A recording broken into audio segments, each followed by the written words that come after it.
दोस्तों आज के इस वीडियो में हम लोग 100 मार्क्स के हिंदी को कवर करने वाले हैं और इस वीडियो में यानी 3 चैप्टर का एक ही वीडियो जो है आज मैंने बनाया है। जो दोस्तों जो भी इम्पोर्टेंट क्वेश्चन जो बने हैं उस चैप्टर में यानी गद्यखंड वाला, तो ये सारे जो है मैं लेकर आया हूँ। तो चलिए बिना टाइम वेस्ट करते हुए शुरू करते हैं क्वेश्चन नंबर 1 से। और वीडियो अच्छा लगे तो लाइक करना और चैनल अगर हेल्पफुल लगे तो आप सब्सक्राइब करके बेल आइकन को प्रेस कर लेना, ताकि जो इसी तरह के वीडियो आपको सबसे पहले मिलता रहे। लाइव क्विज़ के साथ टेस्ट देना चाह रहे हैं तो टेलीग्राम का जो है टेलीग्राम में आप जुड़ जाइएगा। और अगर आप लाइव टेस्ट एग्ज़ाम देना चाहते हैं तो चैनल का लिंक डिस्क्रिप्शन बॉक्स में दिया हुआ है, वहां जाकर उस चैनल को सब्सक्राइब कर लीजिएगा, ठीक है। तो दोस्तों बिना टाइम वेस्ट करते हुए शुरू करते हैं। जैसा कि आपके जो है किताब में है क्या, पहला चैप्टर बातचीत, वो किसने लिखा है, बाल कृष्ण भट्ट ने लिखा है, जो अभ्यास 1 है, ठीक है। और यहाँ पर देख लेते हैं कि लेखक क्या है, बाल कृष्ण भट्ट लेखक हैं और इनका जन्म कहाँ हुआ था और कब हुआ था, 23 जून 1944 को 1844 को हुआ था।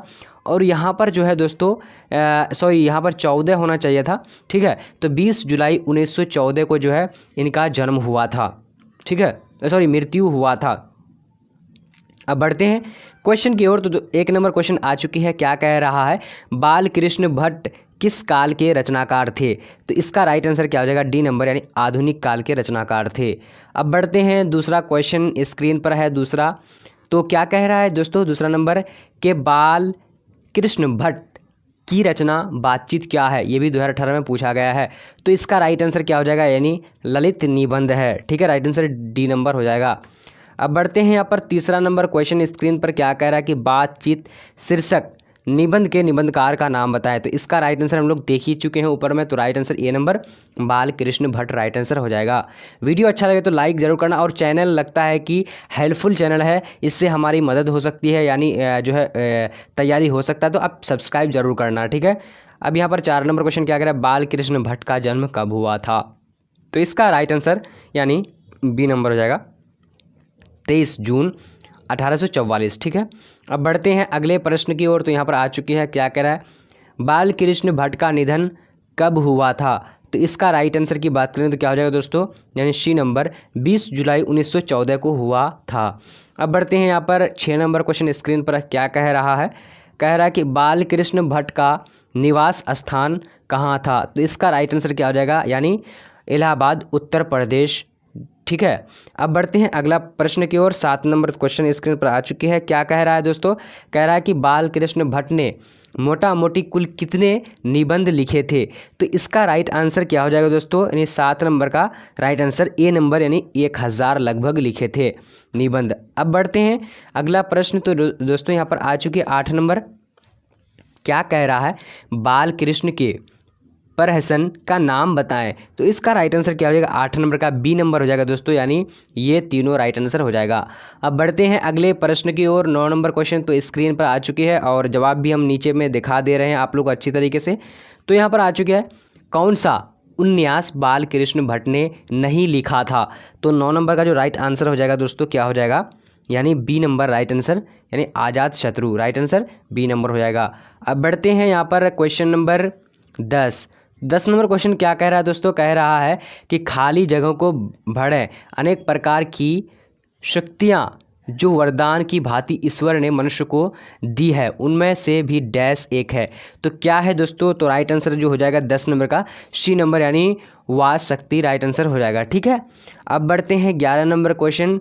तो इस चैप्टर में जो है 11 ही क्वेश्चन जो इम्पोर्टेंट है वही मैं लेकर आया हूँ, ठीक है। अब यहाँ पर क्या कह रहा है कि एडिसन का मत क्या है। तो एडिसन का मत क्या है दोस्तों, तो इसका राइट आंसर क्या हो जाएगा, 11 नंबर का बी नंबर, यानी असल बातचीत सिर्फ 2 व्यक्तियों में हो सकती है, ठीक है। तो अब दोस्तों यहाँ पर आ चुकी है दूसरा चैप्टर, जैसे यहाँ पर देख पा रहे होंगे। उसने कहा था यह चैप्टर आपका है, और लिखा किसने है, तो चंद्रधर शर्मा गुलेरी ने लिखा है। जैसे यहाँ पर देख पा रहे चैप्टर 2 यानी अभ्यास 2। तो इसका यहाँ पर फोटो दिया हुआ है और लेखक कौन है यहाँ पर, चंद्रधर शर्मा गुलेरी, ठीक है। अब बढ़ते हैं, इसका जन्म कब हुआ था। तो जन्म जो हुआ था दोस्तों 7 जुलाई 1883 में राजस्थान जयपुर में हुआ था। और इसका मृत्यु कब हुआ था, तो 12 सितंबर 1922 को हुआ था, ठीक है। अब बढ़ते हैं यहाँ पर सवाल को देखने के लिए 1 नंबर क्वेश्चन को। तो आ चुके हैं स्क्रीन पर क्वेश्चन, क्या कह रहा है, अब दोस्तों यहाँ पर देखते हैं हम लोग क्वेश्चन नंबर 1 को। क्या कह रहा है कि उसने कहा था किस वर्ष की रचना है। तो इसका राइट आंसर क्या हो जाएगा दोस्तों, अगर आप लोग जानते हैं तो आप लोग भी जो है मेरे साथ दे सकते हैं। तो राइट आंसर यानी ए नंबर हो जाएगा, 1915 की रचना है। ठीक है, अब बढ़ते हैं अगला प्रश्न की ओर। तो यहाँ पर आ चुके हैं दोस्तों, क्या कह रहा है, चंद्र शर्मा गुलेरी का जन्म कब हुआ था। तो इसका राइट आंसर क्या हो जाएगा दोस्तों, यानी 2 नंबर का राइट आंसर ए नंबर, यानी 7 जुलाई 1883 में हुआ था। ठीक है, अब बढ़ते हैं अगला प्रश्न की ओर। तो यहाँ पर आ चुकी है क्वेश्चन नंबर 3। क्या कह रहा है, चंद्रधर शर्मा गुलेरी का निधन कब हुआ था। तो इसका राइट आंसर क्या हो जाएगा दोस्तों, यानी 3 नंबर का बी नंबर राइट आंसर, यानी 12 सितंबर 1922 को हुआ था। ठीक है, अब बढ़ते हैं अगले प्रश्न की ओर, यानी क्वेश्चन नंबर 4 की ओर। तो आ चुकी है, क्या कह रहा है, चंद्रधर शर्मा गुलेरी का जन्म कहाँ हुआ था। तो इसका राइट आंसर क्या हो जाएगा, 4 नंबर का जो राइट आंसर होगा दोस्तों, तो यानी सी नंबर हो जाएगा, यानी क्या कह रहा है, राजस्थान जयपुर में। ठीक है, अब बढ़ते हैं अगले प्रश्न की ओर। तो यहाँ पर आ चुकी है 5 नंबर क्वेश्चन। क्या कह रहा है, चंद्रधर शर्मा गुलेरी का मूल निवास स्थल कहाँ है था। तो इसका राइट आंसर क्या हो जाएगा, 5 नंबर का डी नंबर, यानी गुलेर कांगड़ा हिमाचल प्रदेश। ठीक है, अब बढ़ते हैं अगले क्वेश्चन की ओर। अगला नंबर यानी 6 नंबर क्वेश्चन। क्या कह रहा है, गुलेरी जी की प्रमुख कहानियों के नाम बताएं। तो इसका राइट आंसर क्या हो जाएगा, यानी 6 नंबर क्वेश्चन का राइट आंसर डी नंबर, यानी उपर्युक्त सभी। ठीक है, ये सारा जो है राइट आंसर हो जाएगा। अब बढ़ते हैं अगले प्रश्न की ओर, तो 7 नंबर क्वेश्चन की ओर। तो स्क्रीन पर आ चुके हैं 7 नंबर क्वेश्चन। क्या कह रहा है दोस्तों, कह रहा है कि गुलेरी जी के प्रमुख निबंधों के नाम बताएं। तो इसका भी राइट आंसर क्या हो जाएगा, ये सारा जो है गुलेरी जी ने लिखा हुआ है। तो राइट आंसर डी नंबर हो जाएगा राइट आंसर। ठीक है, अब बढ़ते हैं अगला क्वेश्चन। तो यहाँ पर आ चुकी है, क्या कह रहा है, उसने कहा था कहानी की क्या विशेषता, उसने कहा था कहानी की क्या विशेषता है। तो दोस्तों इसका राइट आंसर क्या हो जाएगा, 8 नंबर का डी नंबर, यानी उपर्युक्त सभी हो जाएगा। ठीक है, दिव्य प्रेम कहानी, उसके बाद है युद्ध कहानी, प्रेम पर बलिदान की कहानी, ये सारा जो है कहा था, विशेषता था। अब बढ़ते हैं यहाँ पर अगला प्रश्न की ओर। तो 9 नंबर क्वेश्चन क्या कह रहा है दोस्तों, किस पाठ में यह उक्ति आई है कि मृत्यु के कुछ समय पहले स्मृति बहुत साफ हो जाती है। तो इसका राइट आंसर क्या हो जाएगा दोस्तों, 9 नंबर का जो राइट आंसर होगा ए नंबर हो जाएगा, उसने कहा था। ठीक है, अब बढ़ते हैं अगले प्रश्न की ओर। तो यहाँ पर आ चुकी है क्वेश्चन नंबर 10। तो 10 नंबर क्वेश्चन क्या कह रहा है कि गुलेरी जी ने किस पत्रिकाओं का संपादन किया था। तो इसका राइट आंसर क्या आ जाएगा, 10 नंबर का।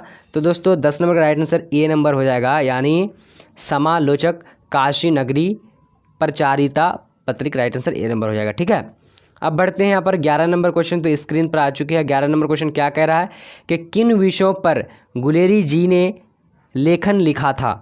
तो 11 नंबर का राइट आंसर डी नंबर हो जाएगा, यानी उपर्युक्त सभी के विषयों पर। ठीक है, अब बढ़ते हैं यहाँ पर अगला क्वेश्चन, यानी अगला जो है चैप्टर है 3 नंबर। तो यहाँ पर जो फोटो चिपकाया हुआ है तो इसका यानी नहीं है जयप्रकाश नारायण का, तो यहाँ पर जो मिस्टेक हो गया है। सो इसीलिए यहाँ पर देख रहे हैं संपूर्ण क्रांति के लेखक कौन है, तो जयप्रकाश नारायण। ये कौन सा चैप्टर है, 3 चैप्टर। ठीक है, और यहाँ पर लेखक कौन है, जयप्रकाश नारायण। और यहाँ पर कितना जन्म हुआ है, यानी जयप्रकाश नारायण के, तो 11 अक्टूबर 1902 में। तो कहाँ पर हुआ था, यूपी में हुआ था। ठीक है, अब क्वेश्चन नंबर 1 की ओर बढ़ते हैं। तो यहाँ पर आ चुकी है, क्या कह रहा है, जयप्रकाश नारायण के बचपन का नाम क्या था। तो इसका राइट आंसर क्या हो जाएगा दोस्तों, 1 नंबर का, यानी डी नंबर राइट आंसर, यानी बाउल राइट आंसर हो जाएगा। ठीक है, अब बढ़ते हैं अगले प्रश्न की ओर, क्वेश्चन नंबर 2 की ओर। तो स्क्रीन पर आ चुकी है, क्या कह रहा है, जयप्रकाश नारायण का जन्म कब हुआ था। तो जयप्रकाश नारायण का जो जन्म हुआ था वो कब हुआ था। तो राइट आंसर जो हो जाएगा 2 नंबर का, यानी ए नंबर हो जाएगा, यानी 11 अक्टूबर 1902 ईस्वी। ठीक है, अब बढ़ते हैं अगला प्रश्न, यानी 3 नंबर क्वेश्चन। तो स्क्रीन पर आ चुकी है 3 नंबर। क्या कह रहा है, जयप्रकाश नारायण का निधन कब हुआ था। तो राइट आंसर की बात करें तो क्या आ जाएगा दोस्तों, यानी 3 नंबर का जो राइट आंसर बी नंबर हो जाएगा, यानी 8 अक्टूबर 1989। ठीक है, अब बढ़ते हैं यहाँ पर क्वेश्चन नंबर 4 की ओर। तो 4 नंबर क्वेश्चन क्या कह रहा है कि जयप्रकाश नारायण का जन्म कहाँ हुआ था। तो इसका राइट आंसर क्या हो जाएगा, 4 नंबर का सी नंबर हो जाएगा दोस्तों, यानी सिताब दियारा। राइट आंसर ये जो है आप पढ़ सकते हैं। ठीक है, यानी उत्तर प्रदेश में ये भी है। ठीक है, अब यहाँ पर क्वेश्चन क्या कह रहा है दोस्तों, कह रहा है कि जयप्रकाश नारायण के लोग को लोग क्या कहने लगे? तो इसका राइट आंसर क्या हो जाएगा? यानी 5 नंबर का ए नंबर, यानी लोकनायक कहने लगे थे। अब बढ़ते हैं यहाँ पर क्वेश्चन नंबर 4 की ओर, सॉरी 6 की ओर। तो यहाँ पर क्या कह रहा है? बिहार के छात्र आंदोलन में जेपी ने कब नेतृत्व किया? तो इसका राइट आंसर क्या हो जाएगा दोस्तों? यानी 6 नंबर का राइट आंसर बी नंबर हो जाएगा, यानी 1974 में किया था। अब बढ़ते हैं यहाँ पर 7 नंबर क्वेश्चन की ओर। तो 7 नंबर क्वेश्चन क्या कर रहा है कि request son of Indian polity पुस्तक किसने लिखी? तो 7 नंबर का राइट आंसर क्या हो जाएगा? C number, Jayaprakash Narayan. अब बढ़ते हैं अगला प्रश्न की ओर। तो अगला प्रश्न क्या कर रहा है? 8 नंबर, जयप्रकाश नारायण को कौन सा पुस्तक पुरस्कार मिला था? तो 8 नंबर का राइट आंसर क्या हो जाएगा दोस्तों? यानी डी नंबर, यानी मैग्सेसे सम्मान एवं भारत रत्न पुरस्कार मिले थे। अब यहाँ पर अगला प्रश्न है दोस्तों, क्या कह रहा है कि संपूर्ण क्रांति वाला पाठ भाषण के रूप में गांधी मैदान में जेपी ने कब दिया था? तो दोस्तों इसका राइट आंसर क्या हो जाएगा? 9 नंबर का। तो 9 नंबर का जो राइट आंसर होगा ए नंबर हो जाएगा, यानी 5 जून 1974 को दिया था। अब बढ़ते हैं अगला प्रश्न की ओर। तो दोस्तों यहाँ पर आ चुकी है 10 नंबर क्वेश्चन।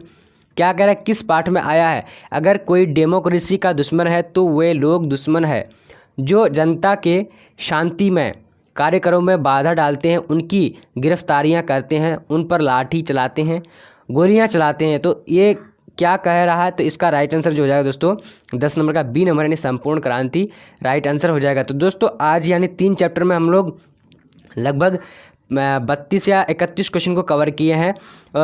तो दोस्तों वीडियो अगर अच्छा लगे तो लाइक करना, और चैनल में पहली बार जो है इस वीडियो को देखे तो सब्सक्राइब कर लीजिए, क्योंकि इंग्लिश, हिंदी, उर्दू के इसी तरीके यानी चैप्टर वाइज वीडियो आने वाली है, और बीच बीच में मॉडल पेपर भी आएगा, जो इंपॉर्टेंट मॉडल पेपर जो एग्जाम में पूछे जाते हैं। तो आज का वीडियो इतना है तक, तब तक के लिए जय हिंद, जय भारत। मिलते हैं अगले वीडियो पर।